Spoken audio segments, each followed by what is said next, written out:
In the north of this peninsula, 500 years ago, there was a royal court that destroyed itself with a lie. A scholar was executed for treason she did not commit. A crown prince was told she was guilty and believed it. The border between what happened and what was said to have happened is where this story begins.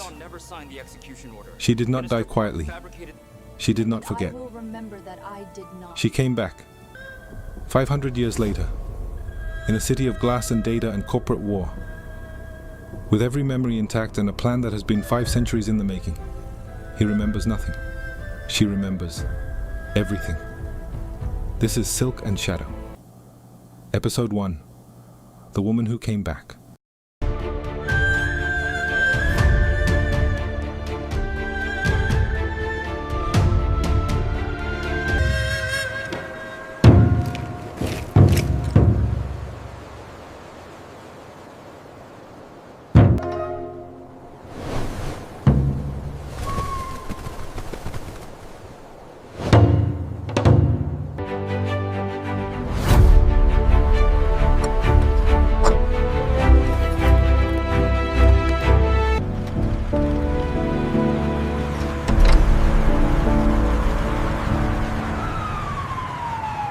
Her name was Ha-eun.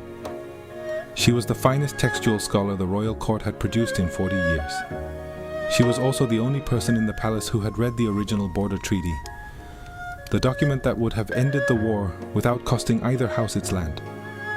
She was accused of selling that document to the enemy. The accusation was false. The evidence was fabricated.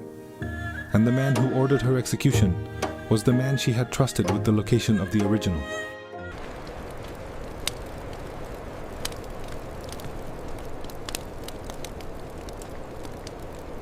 Execute the order at dawn. The scholar Ha-eun is guilty of treason against the crown. I did not betray the crown.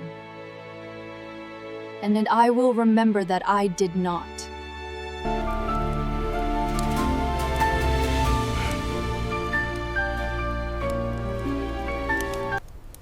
The jade hairpin was the only thing she kept from the court that killed her, not as a memento, as evidence. She had pressed 3 names into its underside with a stylus the night before her arrest. The names of the people who built the lie that destroyed her. She had been waiting 500 years for the right moment to use them.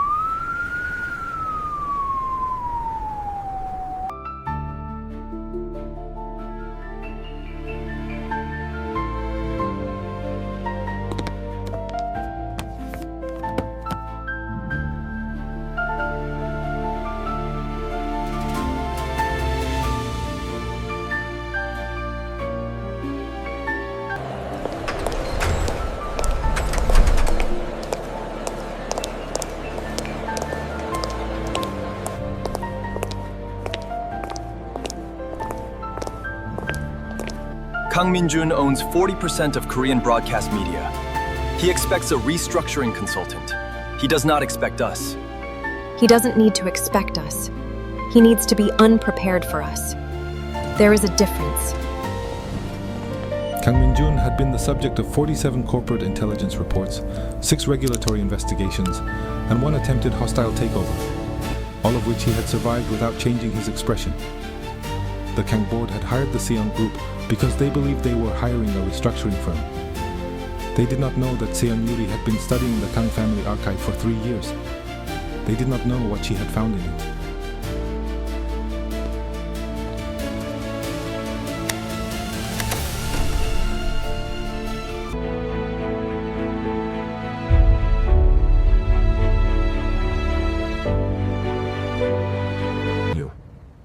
The Seon Group's restructuring proposal was submitted 3 weeks ahead of schedule. I've already read it. I know you read it. I wrote it so you would read it 3 times.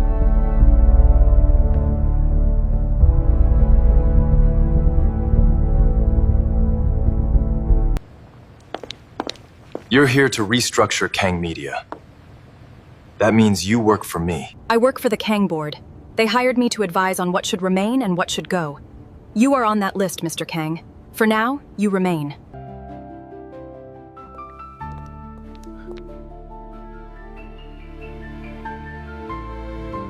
They stood 12 feet apart in his office, and neither of them said what they were actually thinking. He was thinking she was the most dangerous person who had walked into this building voluntarily.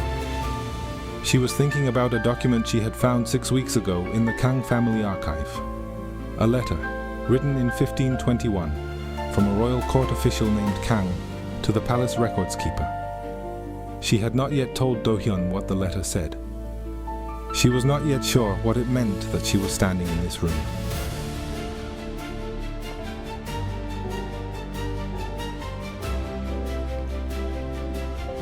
He's more dangerous than the file says, Yu-ri. The board answers to him more than they know. He has a way of making people think they decided something when he already decided it for them.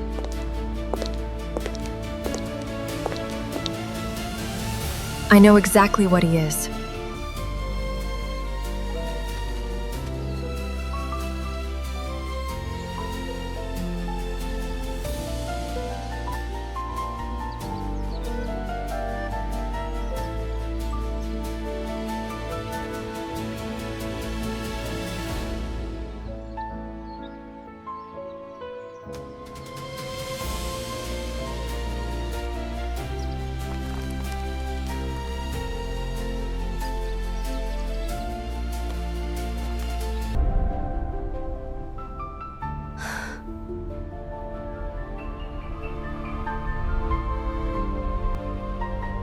I came back.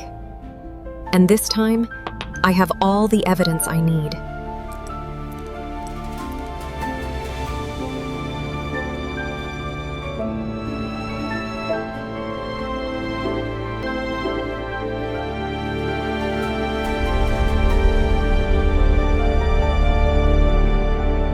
Tonight, in a glass tower 40 floors above Seoul, two people stood on opposite sides of the same room and did not know that they had stood on opposite sides of the same world 500 years ago. He signed the order. She was executed. He forgot. She didn't. The jade ornament on her desk has 3 names pressed into its underside. One of them is his family name. Next week on Silk and Shadow, Episode 2, The Shape of an Enemy. Yu-ri moves inside the Kang archive. Min-jun begins to feel that something is wrong in a way he cannot name. And Do-hyun finds the letter. Subscribe now, and do not miss what is already in motion. Coming next, Episode 2, The Shape of an Enemy.